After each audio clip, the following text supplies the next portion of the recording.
cet après-midi vous présenter quelques résultats issus à partir d'une enquête. Ce matin, on a parlé de l'accès à l'emploi, de la discrimination analysée objectivement à partir de l'accès à l'emploi. Ensuite, Abdeslam a notamment aussi parlé des préjugés, de la déconstruction des préjugés en confrontant ceux-ci à la réalité objective. Et nous allons nous intéresser à ceux qui peuvent, en tout cas, avoir des attitudes défavorables à l'égard de l'immigration et à l'égard des immigrés. Donc à ceux qui, pourrait-on dire, discriminent. Alors, l'objectif de la présentation, il y aura en tout cas 3 grands moments. Le premier, on va tenter d'examiner, à partir de l'analyse de données d'enquête, quelle est la perception des citoyens en Wallonie à l'égard des immigrés. On définira donc le profil des personnes qui ont tendance à avoir une attitude plus défavorable vis-à-vis des immigrés.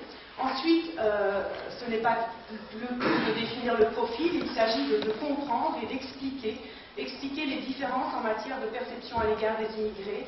Nous allons tenter d'identifier les dimensions qui peuvent structurer la perception des individus. Enfin, après l'explication, c'est l'identification des aspects qui expliquent le mieux les attitudes défavorables à l'égard des immigrés.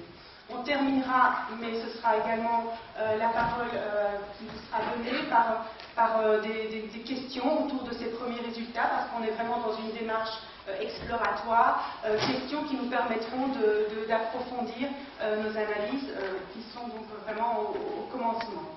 Alors, la source utilisée pour réaliser ces analyses est le baromètre social de la Wallonie 2013. Alors, le baromètre social de la Wallonie, c'est quoi ?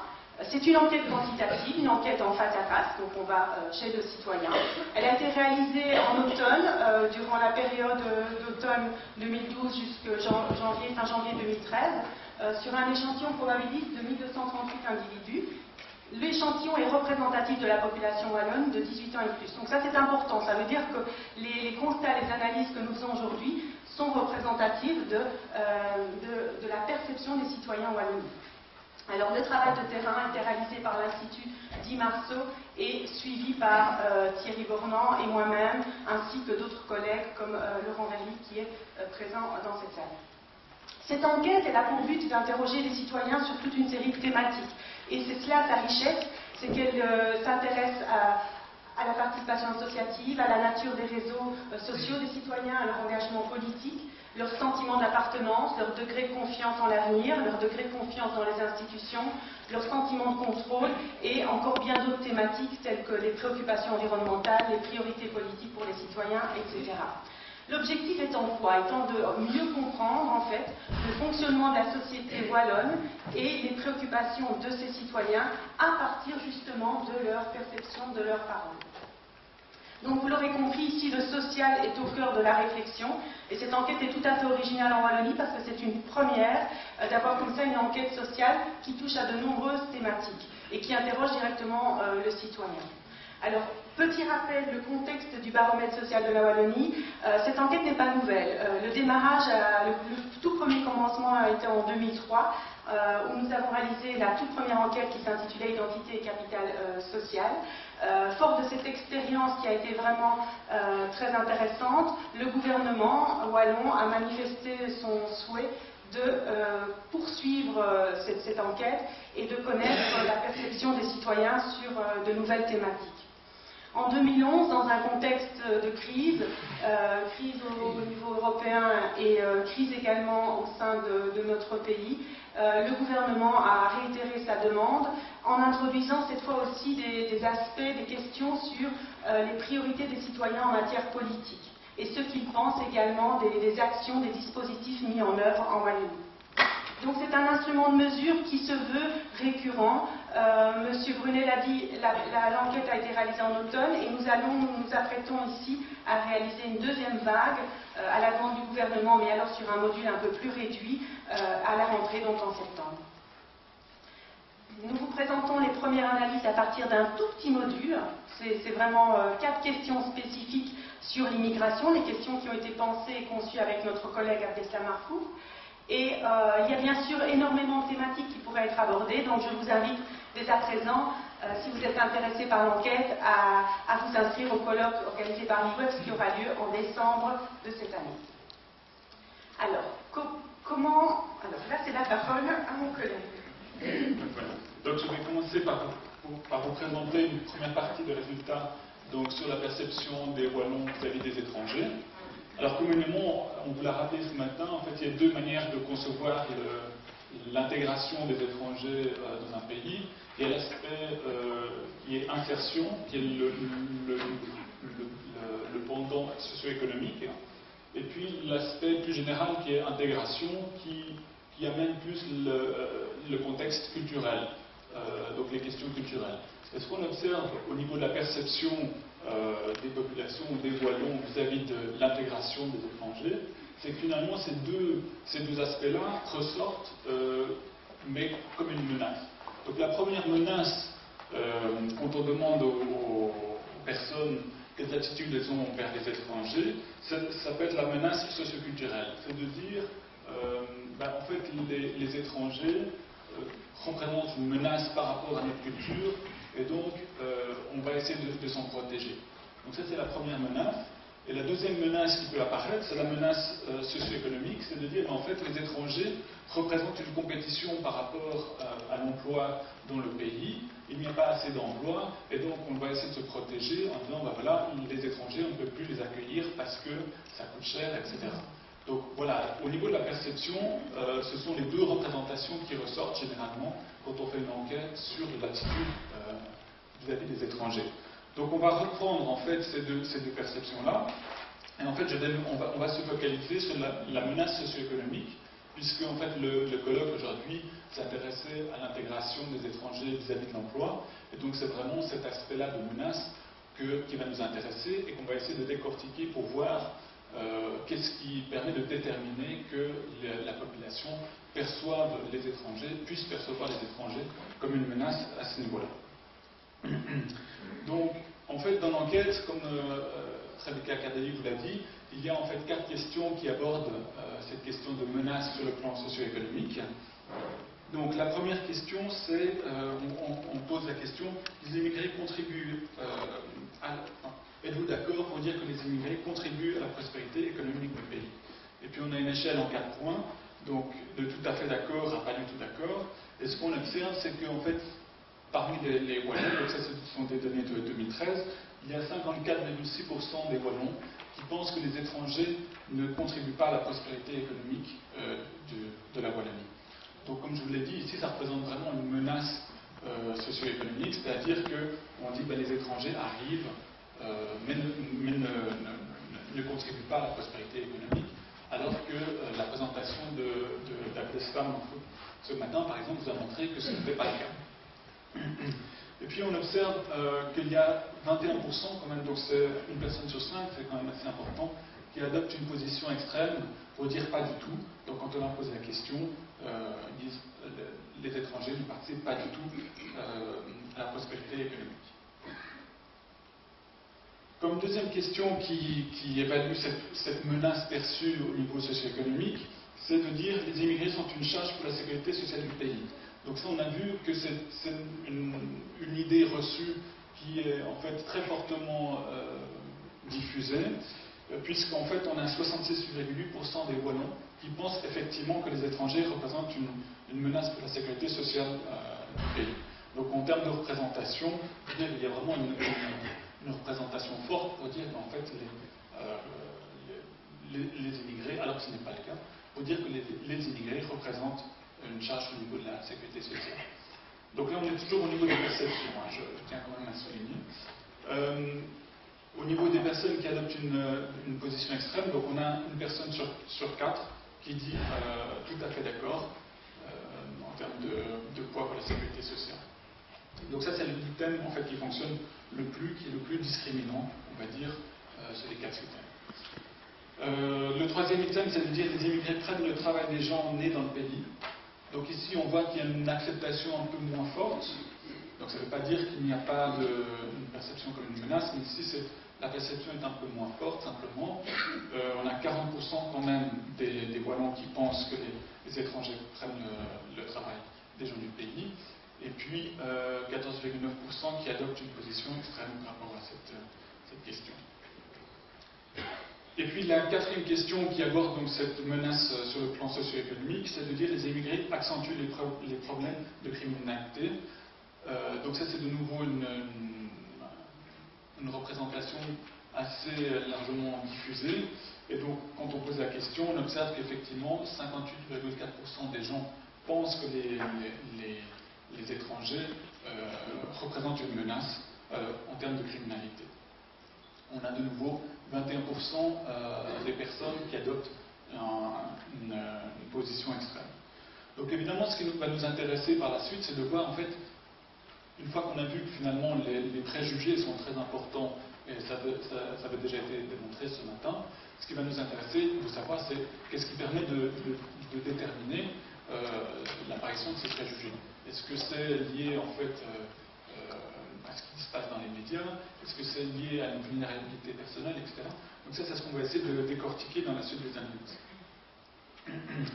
Donc pour résumer les représentations vis-à-vis des étrangers au niveau socio-économique, donc la plus grande menace perçue, c'est celle de les étrangers représenteraient une charge pour la sécurité sociale, même si ce n'est pas le cas. La deuxième menace, c'est celle de la criminalité, avec 58,4%. Ensuite, l'absence de contribution économique. Et puis finalement, la compétition au niveau de l'emploi. Et donc peut-être par rapport à ça, c'est quand même intéressant que la compétition par rapport au niveau de l'emploi apparaisse comme une menace mineure, on va dire, par rapport aux autres. Donc ça veut dire que finalement les étrangers sont plus perçus comme un poids pour l'économie, mais pas tellement comme un poids, ils ne rentrent pas tellement en compétition avec les Wallons. En tout cas, beaucoup moins. Donc voilà, ce qui va nous intéresser en fait, donc dans un premier temps, c'est de voir quel est le profil sociologique qui permet d'expliquer cette perception de la menace. Donc d'autres études sociologiques ont déjà montré que finalement, ce sont souvent les personnes vulnérables sur un plan personnel ou sur un plan identitaire qui vont plus adopter une position négative à l'égard des étrangers. Et donc ce qu'on va se demander, c'est si un certain nombre de variables sociologiques permettent d'expliquer en fait cette défiance vis-à-vis des étrangers. Donc une des variables, ça va être évidemment la variable de l'âge, donc de se demander est-ce que les personnes âgées discriminent plus ou perçoivent plus de menaces par rapport aux étrangers. La question évidemment aussi du revenu, est-ce que les personnes à faible revenu vont plus avoir tendance à faire? Et puis il y a une question aussi qui est celle de la nationalité du répondant. On va se demander en fait, est-ce que pour percevoir cette menace, est-ce que ce sont que les Belges d'origine belge qui perçoivent cette menace comme importante, ou est-ce qu'on l'observe aussi chez les naturalisés, donc les Belges d'origine étrangère. Et puis, on va se poser aussi la question évidemment du niveau d'éducation, du milieu d'habitation, milieu rural. Est-ce que dans le milieu rural, on a plus d'avis négatifs vis-à-vis des étrangers, ou au niveau de l'activité professionnelle. Donc je vais juste faire un rapide intermède méthodologique, mais je vous promets que ça va être très rapide. Donc je vous ai dit qu'on avait 4 questions pour évaluer la menace socio-économique. Et donc, un problème qu'on doit résoudre, c'est de savoir quelle question en fait on va utiliser comme étant le meilleur indicateur de menace perçue. Alors on va en fait faire un sorte de tour de passe-passe qui est l'analyse qui permet de voir si ces 4 variables, ces 4 questions, expriment la même chose. Donc ça s'appelle en fait une analyse factorielle. Et cette analyse factorielle, je ne rentre pas dans les détails, mais simplement ici ce qu'elle nous dit, c'est qu'effectivement il y a une seule dimension. Donc ça veut dire que quand une personne dit qu'elle pense que les étrangers représentent une menace par rapport à la sécurité sociale ou par rapport à l'emploi, en fait, ça veut dire que la personne exprime la même chose. Donc on a une seule dimension en fait pour ces quatre questions. Et puis ce que permet de dire cette analyse factorielle encore, c'est que finalement, si on devrait retenir une seule question, celle qui exprime le mieux cette menace, c'est en fait La première, donc les immigrés sont une charge pour la sécurité sociale du pays. Donc on a vu que c'était la question qui avait aussi la plus grande acceptation et donc qui exprimait les plus fortes craintes. Et donc ce que cette analyse nous dit, c'est qu'en fait c'est cette question-là qui exprime le mieux la menace. Donc voilà, donc je vais faire un rapide aperçu finalement du profil sociologique des personnes qui discriminent ou qui perçoivent les étrangers, enfin qui perçoivent plus de menaces vis-à-vis des étrangers. Donc j'ai repris en fait la question qui était la plus discriminante, donc la sécurité sociale, et puis un indice qui a été calculé, qui est à droite, qui est un indice calculé à partir des quatre questions. Simplement, en fait, ce sont deux manières d'évaluer la menace. Alors d'abord, en regardant au niveau de l'âge, donc on voit ici qu'il y a 4 catégories d'âge. Donc la question c'était de savoir, mais est-ce que l'âge a un effet, à savoir est-ce qu'il y a des catégories d'âge qui seraient plus vulnérables et donc qui seraient amenées à davantage exprimer de discrimination ou percevoir plus de menaces. Et ce qu'on observe effectivement, ce qui a déjà été dit ce matin, c'est qu'en fait les personnes de 60 ans et plus vont exprimer plus de discrimination ou percevoir plus de menaces. Au niveau du sexe, on n'a pas d'effet, ou en fait c'est un effet qui n'est pas stable. On va voir que le sexe quelquefois revient en fait dans les analyses. Quelquefois en fait on n'obtient pas d'effet, quelquefois dans ce cas présent, on observe que les femmes expriment plus de discrimination vis-à-vis des étrangers. Mais ça, c'est dépendant toujours des variables qu'on va intégrer dans les modèles. Ce qui nous intéressait aussi, c'était au niveau de la nationalité, c'était de voir est-ce que finalement la discrimination pour discriminer, est-ce qu'il faut être belge, natif belge, ou est-ce qu'il suffit d'être belge, à savoir qu'il suffit d'avoir la nationalité, ou est-ce que finalement les étrangers discriminent tout autant que les Belges. Donc ce qu'on observe, au niveau de la population générale, on a de nouveau 67,5% des gens qui sont d'accord pour dire que les étrangers représentent une charge pour la sécurité sociale.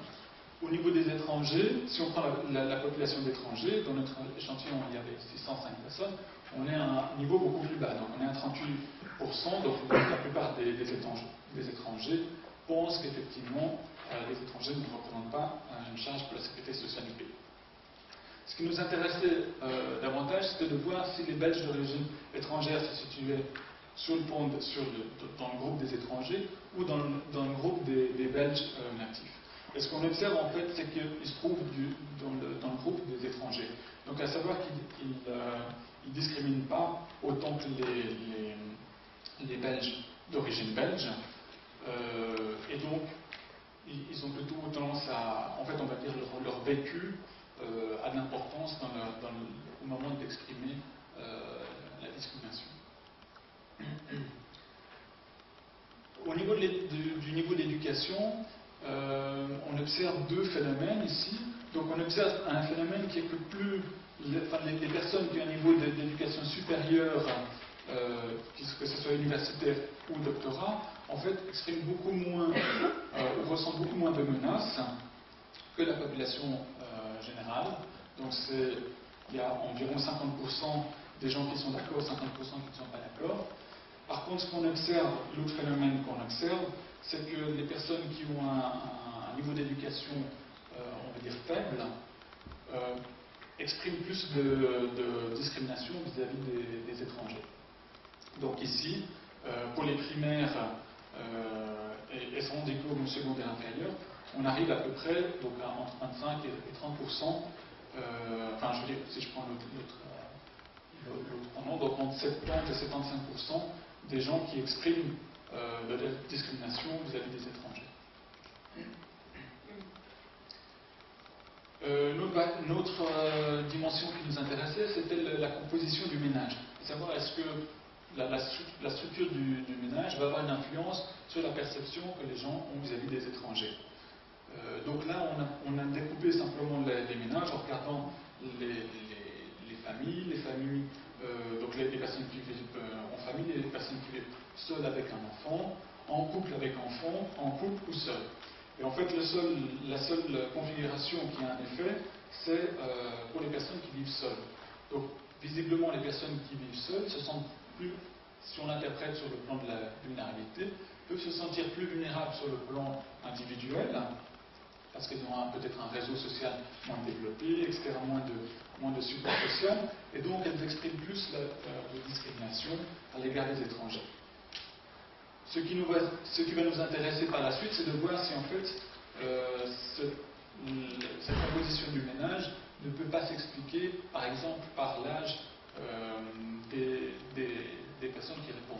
Puisqu'on a vu que les 60 ans et plus exprimaient davantage de discrimination, on pourrait se demander si finalement les personnes de 60 ans et plus ne sont pas aussi celles qui vivent plus facilement seules, et donc ce qui expliquerait cet effet de la composition du ménage. Ce qui nous a intéressé aussi, c'est le lieu d'habitation, puisque généralement ce qu'on observe, c'est que dans les grandes villes, où il y a plus de mixité sociale, la population exprime moins de discrimination vis-à-vis des étrangers qu'en milieu rural ou en milieu isolé. Donc on s'attendait finalement à ce que les grandes villes, bon, à savoir Charleroi et Liège, expriment beaucoup moins de discrimination que la population générale. Donc dans cette analyse-là, en fait, on n'observe pas cet effet, même si la moyenne est légèrement en dessous, mais en fait ce n'est pas significativement, ce n'est pas significatif. Par contre, ce qu'on observe, malgré le fait qu'il y a très peu d'individus, donc il y a 17 individus, c'est que les personnes qui vivent dans une ferme ou une maison isolée vont avoir des comportements plus discriminatoires. Donc ici, on peut se demander évidemment quel est l'impact du lieu d'habitation, à savoir ici l'isolement, sur l'expression d'une discrimination. Au niveau de l'activité professionnelle et des catégories professionnelles, donc ce qui nous a intéressé, c'était de voir déjà s'il y avait une différence entre les actifs et les demandeurs d'emploi.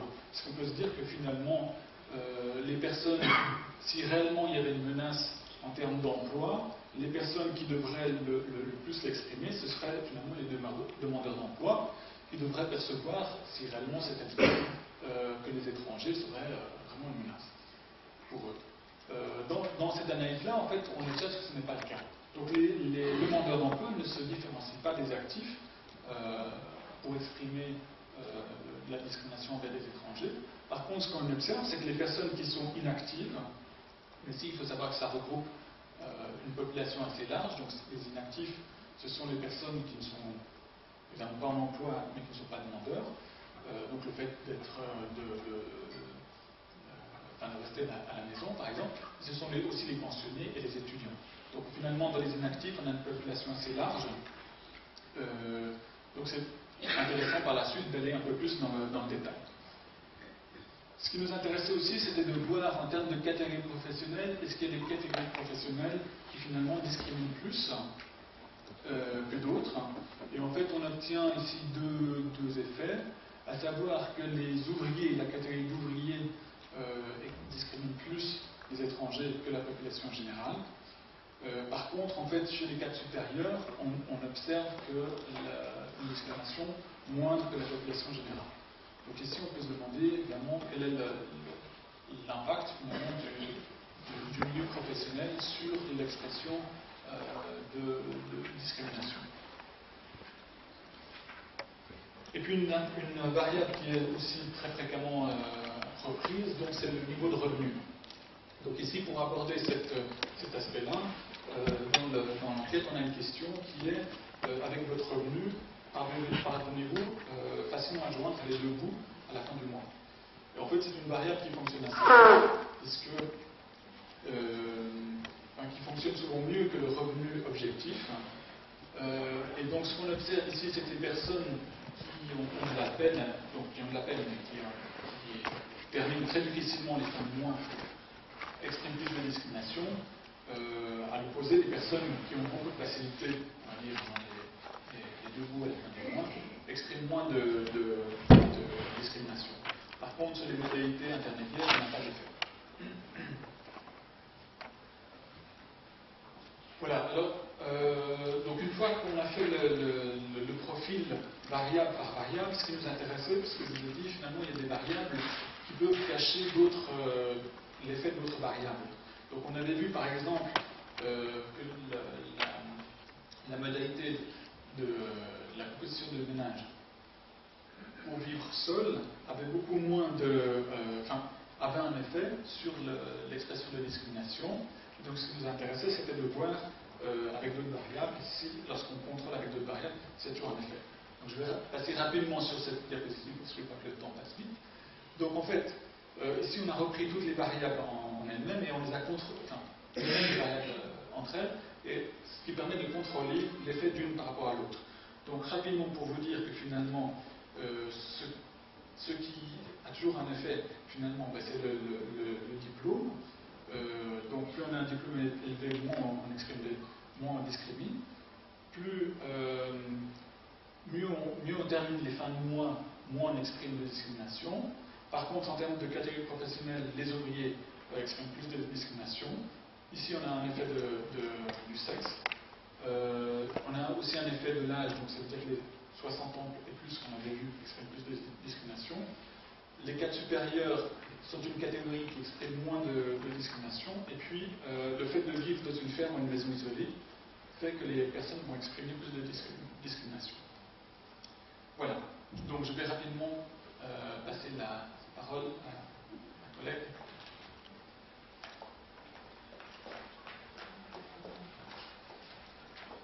Alors, nous avons été trop gourmands, nous avons voulu vous présenter trop de choses. Donc moi, je vais aussi aller rapidement sur ma partie pour laisser encore un temps de parole à Thierry. En fait, ce qu'on a voulu faire, ici, on a dressé un profil classique en prenant des variables socio-économiques habituelles. Mais nous, on s'est dit, au-delà de ces variables, est-ce qu'il n'y a pas d'autres dimensions qui peuvent expliquer la perception défavorable des citoyens à l'égard des immigrés? Donc, la dimension socio-économique suffit-elle à rendre compte de tout? Et lorsqu'on ajoute d'autres dimensions, est-ce que ces variables qui ont été identifiées comme étant pertinentes et significatives par Thierry, est-ce que ces variables auront encore du sens et seront encore déterminantes? Alors nous avons identifié dans la littérature toute une série de dimensions qui reviennent fréquemment et qui sont liées aux attitudes. Donc je vais vous présenter les dimensions une à une, je ne vais pas toutes les présenter malheureusement, je vais en prendre quelques-unes et je vais croiser ces dimensions avec la variable que nous avons sélectionnée qui était donc les immigrés sont une charge pour la sécurité sociale du pays, êtes-vous d'accord? Les dimensions que nous avons retenues et les dimensions que je vous présente ici sont toutes très significatives. Donc ça veut dire qu'elles ont une relation très forte avec la variable que nous avons aussi définie comme la variable de menace. Tout à l'heure, une chercheuse signalait la différence entre discrimination et peut-être une forme de menace. Effectivement, ici, les questions liées à la discrimination touchent davantage au sentiment de menace qu'ont les individus. Donc il y a la dimension d'engagement politique, la confiance politique. Une autre dimension, c'est le sentiment d'impuissance, le sentiment d'appartenance aussi, les réseaux sociaux, Thierry en a parlé, l'idée de vulnérabilité des réseaux, l'anxiété par rapport à l'avenir, les peurs que les individus peuvent avoir, notamment en termes de situation financière, l'insatisfaction par rapport à la vie actuelle et les médias. Ce matin, on a aussi pointé la question, Jawida a pointé la question des responsabilités et de rôle de certains acteurs, et donc nous verrons que les médias et les politiques également ont un rôle important dans les perceptions des citoyens à l'égard de l'immigration. Alors, l'engagement politique, c'est une des dimensions que je vais vous présenter. La question qui a été sélectionnée pour mesurer cette dimension dans l'enquête sociale, c'est si le vote était plus obligatoire, iriez-vous encore voter aux élections régionales? Nous avons choisi de partir de cette question hypothétique, puisque le vote étant toujours obligatoire dans notre pays, celle-ci rendait le mieux compte finalement de la liberté que le citoyen aurait d'aller voter ou pas. Donc 53% iraient toujours voter, 10% la plupart du temps, 10% parfois et 27% n'iraient jamais voter.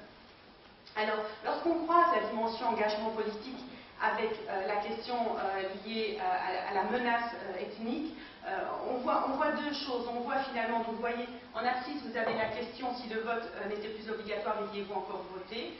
Donc, quand les personnes déclarent qu'elles iraient toujours voter, finalement, on voit que la perception défavorable à l'égard de l'immigration, donc les deux bâtonnets plus clairs, est la moins importante. Donc à mesure que finalement l'investissement, l'engagement politique diminue, donc que l'on va de toujours à jamais, eh bien la perception négative vis-à-vis de l'immigration augmente. Donc on peut se dire qu'effectivement les personnes qui se désengagent, qui se désinvestissent de leur droit premier de vote sont sans doute aussi insatisfaites d'une politique, d'un système, d'un fonctionnement qui ne répond pas nécessairement à leurs attentes. Donc évidemment, une autre dimension que l'on a voulu vérifier et qui se retrouve aussi dans la littérature, c'est la confiance politique. Est-ce que la confiance que les citoyens ont à l'égard des institutions peut être en relation avec leur perception vis-à-vis des immigrés? Donc, à la question quel degré de confiance avez-vous dans l'État belge, 8% déclarent ne pas du tout avoir confiance, 21% peu confiance, 55% une confiance moyenne et 16% une grande confiance. Alors, nous avons fait le même exercice avec la confiance dans les partis politiques et les résultats sont également significatifs. Je tiens aussi à dire qu'on voit qu'il y a une véritable méfiance des citoyens vis-à-vis de toute une série d'institutions. Ici, j'ai pris l'État belge, il y a les partis politiques, mais aussi vis-à-vis des syndicats, il y a véritablement, en tout cas, l'expression à travers le point de vue du citoyen, d'une insatisfaction et d'une méfiance. Donc la thèse qui sous-tend notre questionnement, c'est est-ce que les personnes qui se montreraient plus méfiantes à l'égard des institutions afficheraient également, plus que les autres, des attitudes défavorables envers les immigrés. Et là, le résultat est très clair.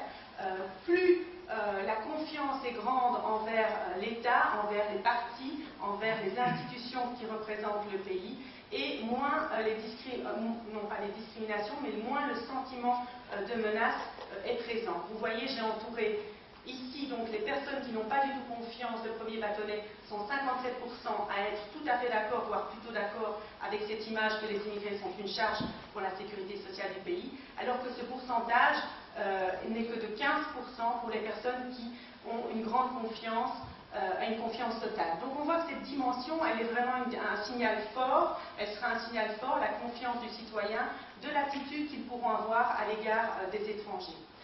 Je vais peut-être également vous présenter cette dimension et la dimension média. Le sentiment d'impuissance, c'est aussi une dimension qui joue très fort dans la relation avec les perceptions négatives à l'égard des immigrés. La question était, je me sens impuissant face au changement actuel, et donc vous voyez qu'une grosse proportion des citoyens wallons aujourd'hui déclarent se sentir impuissants, être plutôt d'accord avec cette affirmation. 48% sont plutôt d'accord et 29% sont tout à fait d'accord. Alors, ça a un impact important parce que ce sentiment d'être incapable de pouvoir agir par rapport à son environnement et de pouvoir changer les choses, est en relation avec la perception que l'on va pouvoir avoir également à l'égard de certains groupes. Donc, ceux qui ont l'impression d'avoir peu de contrôle sur la société auront aussi tendance à porter un regard méfiant sur toute une série d'institutions, sur le fonctionnement de notre système, de notre société, mais aussi à reporter finalement leur dépit, leur frustration sur un tiers. Le tiers, ce peut être les politiques, les politiciens, et ce peut être aussi les étrangers. Alors, nous voyons ici les résultats, donc très significatifs également, puisque j'ai repris cette dimension. Donc nous voyons qu'effectivement, plus on est d'accord avec plus on partage ce sentiment d'impuissance, et plus on a des perceptions plutôt défavorables à l'égard des immigrés, puisque 74% des personnes qui sont tout à fait d'accord avec l'idée qu'ils sont impuissants face au changement partagent tout à fait, ou plutôt l'idée selon laquelle les immigrés sont une charge pour la sécurité sociale du pays. Alors, nous avons retenu d'autres dimensions. L'appartenance nationale. Notre questionnement, c'était aussi, est-ce que le fait de se sentir appartenir très fortement en termes d'intensité, de force, de fréquence à une région, à un pays, peut-être éventuellement peut risquer une fermeture par rapport à d'autres groupes d'individus qui sont perçus comme constituant une menace pour les valeurs, pour les normes. On en a parlé ce matin. Et on retrouve cette dimension dans la littérature, et elle fonctionne également lorsqu'on la croise avec la question sur la menace ethnique. Maintenant, nous verrons que ici, nous prenons les dimensions une à une. Ce qui est intéressant après, c'est de rassembler toutes ces dimensions, parce que derrière la notion, derrière le sentiment d'appartenance, il peut y avoir d'autres variables cachées qui finalement déforment un petit peu les résultats. Donc ici, oui, la relation, elle est statistiquement forte entre le sentiment d'appartenance fort et la fermeture à l'égard de l'immigration. Plus on se sent belge tout le temps, et plus on a une fermeture, une perception défavorable à l'égard des immigrés. Alors, je vais vous parler d'une dernière dimension peut-être, et puis je laisserai la parole à Thierry. Donc, une dimension qu'on a voulu tester étant donné l'actualité, et après avoir pointé les responsabilités peut-être au niveau des politiques, on s'est dit quel est le rôle quel rôle peuvent jouer les médias. Et donc nous avions une question que nous avons voulu tester, c'était la consommation de la télévision. C'est-à-dire, tiens, est-ce qu'il existe un lien entre le fait de passer beaucoup d'heures devant la télé et d'avoir éventuellement des attitudes défavorables à l'égard des immigrés, aussi en questionnant l'information et la qualité de l'information qui est renvoyée par ce média. Et là, les résultats sont tout à fait significatifs. On voit que plus les personnes passent du temps devant leur écran, plus de 4 heures par jour, et plus elles discriminent. Elles sont plus de 80% à avoir une perception défavorable à l'égard des immigrés lorsqu'elles finalement regardent très souvent la télévision, alors que les personnes qui ne regardent jamais la télévision sont presque pour la moitié dans plutôt une lecture positive de l'immigration, un regard positif. Voilà. Maintenant, ce que Thierry va faire, il va sélectionner certaines des dimensions que je vous ai présentées, et il va les injecter dans le modèle avec les variables socio-économiques pour voir finalement ce qui reste et ce qui explique les attitudes défavorables. Voilà, donc au vu du temps qui avance, je vais donc juste présenter une analyse et peut-être garder le reste pour les discussions éventuellement. Voilà, donc en fait, vous avez vu, donc Rebecca vous a montré qu'en fait, il y avait un lien entre le sentiment d'appartenance nationale et la discrimination. Et donc, on s'est demandé, mais finalement, ce qui tend à dire que plus on se sent belge, plus on va exprimer de la discrimination envers les étrangers. Et donc, en fait, cette question de sentiment d'appartenance, souvent, elle est ambivalente parce qu'à la fois, on dit, mais pour un groupe, quel qu'il soit, c'est important qu'il y ait une forte identification. En fait, ce qu'on montrait, c'est que plus il y a d'identification, plus on rejette les autres groupes. Et donc, on a fait une analyse un peu plus poussée, où on a intégré les différentes variables à l'intérieur pour voir si cet effet restait toujours. Et donc, ce qu'on a intégré, notamment, ce sont des variables sociodémographiques, donc c'est celles qu'on a vues avant l'âge, le diplôme, etc. Et puis, on a intégré des questions sur les attitudes, donc qui sont ce que Rebecca vous a présenté avant. Donc, c'est à la fois le fait de se sentir impuissant, le fait d'aller, l'engagement politique, et puis la confiance envers l'État belge. Et ce qu'on observe, en fait, quand on intègre toutes ces dimensions-là, c'est qu'en fait, le sentiment d'appartenance belge ne permet plus de prédire la discrimination. Donc, autrement dit, ça veut dire que une fois qu'on contrôle, notamment, en fait, on observe que c'est en contrôlant l'engagement politique. En fait, l'engagement politique fait qu'on va moins discriminer les étrangers. Mais paradoxalement, plus on s'engage politiquement, plus on va plus on va avoir un sentiment d'appartenance important. Et donc c'est cet effet-là qui va en fait enlever le sentiment d'appartenance belge en tant que tel, une fois qu'on l'intègre avec d'autres barrières.